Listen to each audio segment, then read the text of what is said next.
Hi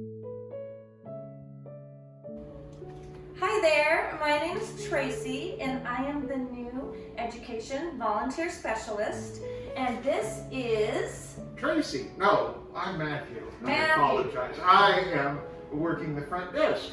Well, I can work the front desk here at the museum. Okay, and today we are going to start warming up our home with fall smells and scents.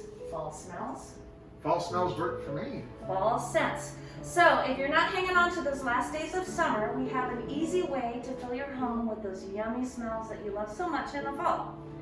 And we have a lot of simple ingredients here, you'll see in a moment. And if you don't have them already at home, you can easily find them at your local grocery store. So what do we have here that we can do?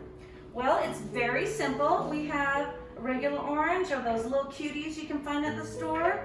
We're going to use water, or you can use apple juice because then we can drink that later. Also, we have some cinnamon. And you can't eat cinnamon, right? You can't, it won't taste very good to chew on, so Oh. I recommend no, but it's going to smell great. And then we have these little fellows.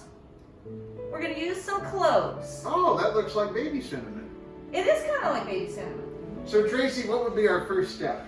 Our first step, if you have a large orange, you can cut it into wedges if you like. You don't have to, but we'll cut that and we'll get that started. And if we have these, they're smaller, we can just leave them whole. Oh, I like that idea. Yeah.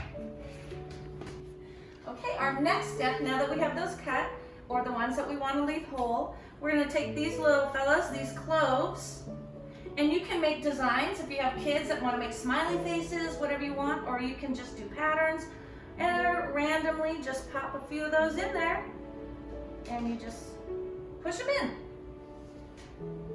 Okay, so now that we got these all ready to go, we're gonna, Could you open that for me, please?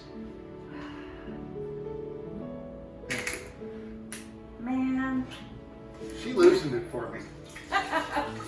we are gonna add either water is in this pot already or some just plain old apple juice. Apple juice.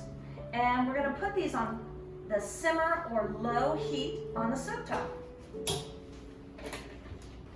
So next we're gonna take our little ingredients that we have and we're gonna put them into these pots. And so I'm gonna put my cinnamon stick in. Where's your cinnamon stick? Matthew, I thought you said not to eat these. It was awful. Lesson learned. So now that we have everything here, we'll leave it on low heat and slowly it's going to warm up and all those smells in there. It smells great already, but that's going to fill your home with all these lovely scents of clove and cinnamon and the citrus, and it just smells really great. I sure look forward to that. Be careful, it's hot. I forgot. If you like this simple activity, kickstart your fall by learning how to make your own pumpkin spice candles at home with our hands-on MakerSpace program. To learn more about this, click on the link.